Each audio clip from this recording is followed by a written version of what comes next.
Justice جمال مندوخیل نے کہا کہ آئین میں فوج کو دو طرح کے اختیارات دیے گئے، دو طرح کے اختیارات، ایک اختیار دفاع کا ہے اور دوسرا سول حکومت کی مدد کرنے کا، تیسرا کوئی اختیار نہیں ہے، یہ جسٹس جمال مندوخیل نے کہا۔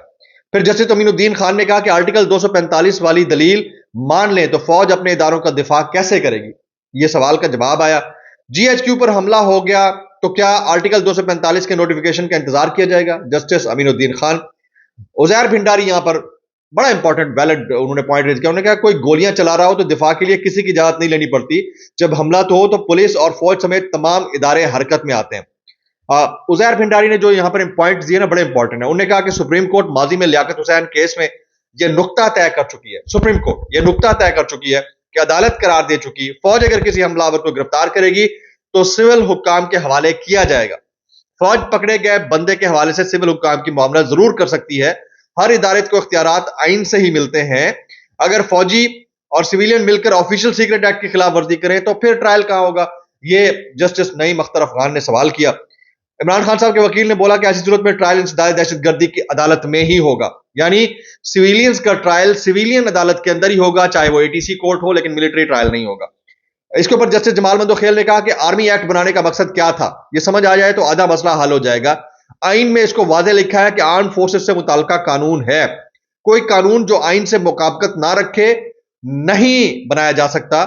آرٹیکل 8 کا ذیلی سیکشن 3 صرف آرم فورسز کے لیے ہے، جو عزیر بھنڈاری نے کہا، تو بڑی ڈیٹیل کے اندر یہ گفتگو ہوتی رہی۔ یہاں پر جسٹس امین الدین خان صاحب کا کچھ خوف دیکھنے کو ملا، جو اپیرنٹ امپریشن تھا وہ یہی تھا۔ وہ کیا تھا؟ کہتے ہیں پہلے دن سے کہہ رہا ہوں سب مل کر مربع ہمارے گلے میں ڈالیں۔ جسٹس جمال مندوخیل نے جواب دیا، میرا خیال ہے بینچ وکلا کے دلائل کو مکس کر رہا ہے۔ جسٹس حسن اظہر رضوی کا عزیر بھنڈاری سے مکالمہ۔ جسٹس حسن اظہر رضوی ایک ہی دن میں جی ایچ کیو سمیت مختلف مقامات پر حملے ہوئے۔ آپ سابق وزیر اعظم اور ایک پارٹی لیڈر کے وکیل ہیں، کیا سابق وزیر اعظم نے 9 مئی واقعات کی مذمت کی ہے کہ یہ غلط ہوا؟ کیا عدالت میں اپنے تحریر جواب میں مذمت کی گئی ہے؟ عزیر بھنڈاری نے جسٹس حسن اظہر رضوی کو جواب دیا کہ بانی پی ٹی آئی کی متفرق درخواست عدالتی ریکارڈ کا حصہ ہے۔ عمران خان صاحب نے 9 مئی کی مذمت اپنی تحریری معروضات میں کی ہے۔ تو پوری ڈیٹیل کے اندر یہاں کے اوپر ڈسکشن ہوئی، اور پھر ایک بات یہ بھی ہے کہ سلمان اکرم راجہ صاحب کا جو موقف تھا اس کو سننے کی کوشش کی گئی، جس میں سلمان اکرم راجہ صاحب نے بڑے ڈیٹیل دلائل دیے۔ سلمان اکرم راجہ نے بھارت میں کورٹ مارشل کے لیے الگ فورم کی بات کی تھی، جسٹس جمال مندوخیل نے کہا۔ میری نظر میں سلمان اکرم راجہ کا موقف مختلف تھا، جسٹس محمد علی اظہر بولے عدالت دلائل کی پابند نہیں ہے، آئین کے مطابق خود بھی فیصلہ کر سکتی ہے، جسٹس جمال مندوخیل۔ جسٹس جمال مندوخیل جو ہے انہوں نے تن کے رکھا اس سارے معاملے کے اوپر، انہوں نے کہا، عزیر بھنڈاری نے یہاں پر کہا فوج آرٹیکل 245 کے علاوہ سویلینز کے خلاف کوئی قدم نہیں اٹھا سکتی، اگر کوئی خفیہ اختیار فوج کو ہے تو دکھا دیں، ہم مان لیں گے، کانسٹیٹیوشن کہتا ہے تو سانو دکھاؤ۔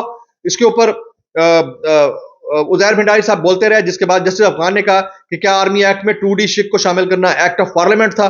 ہائی کورٹ پر حملہ ہو تو ٹرائل کہاں پر ہوگا؟ جسٹس مسرر ہلالی نے بولا، اور یوں ڈیٹیلڈ کے اندر ڈسکشن ہوتی رہی، اور پھر ہمیشہ کی طرح وہی ہوتا ہے جیسا سماعت ملتوی ہوتی ہے، اس کا بھی فیصلہ ہو نہ ہو لیکن سماعت آگے چلی جائے گی۔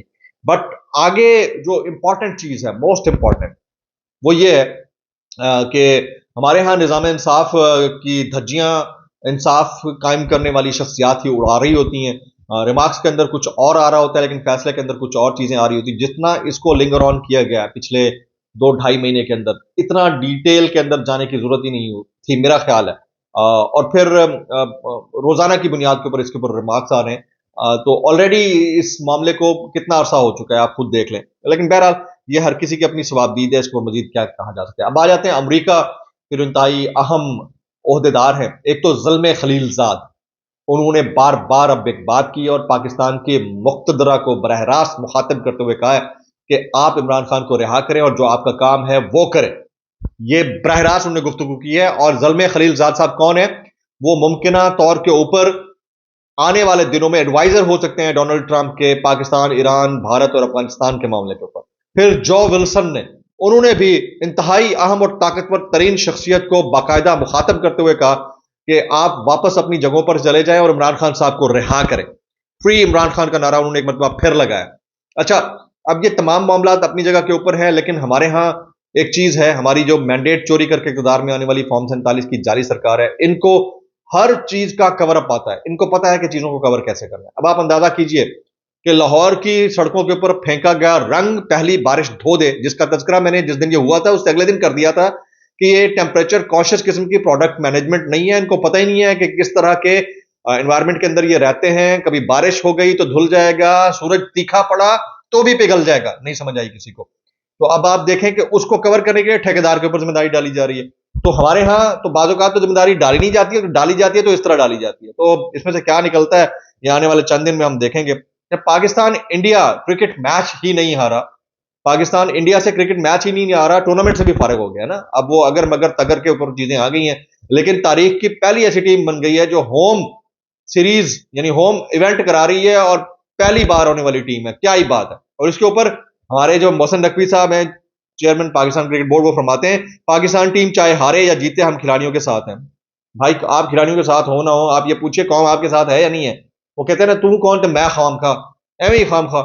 یہی ہمارے ملک کا المیہ ہے کہ میرٹ سے بالا ہم لوگ کام کرتے ہیں اور اس کے بعد جو نتائج آتے ہیں وہ پھر اسی طرح کے آتے ہیں. میں اتنا کہنا چاہوں گا, بھائی کیسے کر لیتے ہو یار. شعیب اختر صاحب انہوں نے بڑی زبردست بات کی ہے, مجھے بڑی پسند آئی. انہوں نے کہا آپ کو لگ رہا ہوگا کہ میں پاکستانی ٹیم کی شکست پر مایوس ہوں, ہم تو ان کی میکنگ پر مایوس تھے بھائی. جس وقت یہ ٹیم مطلب اب ٹیم ڈیولپ کر رہے تھے, بنا رہے تھے, اس وقت ہم مایوس تھے کہ کر کیا رہے ہو. ایک سائم ایوب اور وہ فخر زمان نہیں رہے ٹیم میں تو آپ کی ٹیم کھیلنے کے قابل نہیں رہی. ایک آپ کا بابر اعظم ہے جس کو اب ٹک ٹک اعظم دے دینا چاہیے ان کو نام, بڑا اچھا کھیلتے تھے, اچھے پلیئر تھے, لیکن آپ بتائیں کہ کون سا ایسا ایونٹ ہے جس میں انہوں نے جتوانے کے لیے پوری کوشش کی ہو. یا تو اسی کوئی کیپٹن رہنے دیتے, نہیں رہنے دیا, ہٹا دیا, تو پھر آپ آلٹرنیٹ دیکھیں. اگر ایک بندہ نہیں چل پا رہا, اور حیران ہے وہ, مجھے اب یاد آتا ہے ہمارے ایک بچہ جو ہے نا بس میں ٹریول کر رہا تھا, بچہ تو نہیں تھا, 51 سال کا بندہ تھا, اس نے اسٹوڈنٹ کارڈ جعلی بنایا ہوا تھا, اس پہ ہاف رعایت ملتی ہے. تو کنڈکٹر نے آ کے پوچھا بھائی جان وہ کرایہ, تو اس نے کہا دیا اسٹوڈنٹ. تو کنڈکٹر نے پوچھا کہ کارڈ دکھا, اس نے کارڈ دیکھا, دیکھ کے دوں دیکھا, اس کے منہ کی طرف دیکھا, بولا بھائی میں آپ کا اسٹوڈنٹ مان لیتا ہوں, کرایہ بھی نہیں لیتا, لیکن اسلام ہے تمہارے ماں پیو کو جو آج تک تم کو پڑھا رہے ہیں, تو اسلام ہے ہماری قوم کو جو آج تک برداشت کر رہی ہے بابر اعظم جیسے کھلاڑیوں کو. سنیے شعیب اختر کیا کہتے ہیں. آپ کو لگ رہا ہوگا کہ میں پاکستانی ٹیم کی شکست پر مایوس ہوں, میں بالکل مایوس نہیں ہوں, کیونکہ مجھے پتا تھا کہ یہ کیا ہونا ہے, کیا کرنا ہے, کسی کو ککھ نہیں پتا, بس کھیلنے چلے گئے منہ اٹھا کے. یہ شعیب اختر کے الفاظ ہیں, یہ حالات ہیں. اور لائک وائز کیس میں شاہد آفریدی, انہوں نے بھی اسی طرح سے آڑے ہاتھ میں لیا ہے. تو ولاگ سے اتنا ہی, دعا میں یاد رکھیے گا. السلام علیکم ورحمۃ اللہ وبرکاتہ, اس دعا کے ساتھ کہ آپ ہمیشہ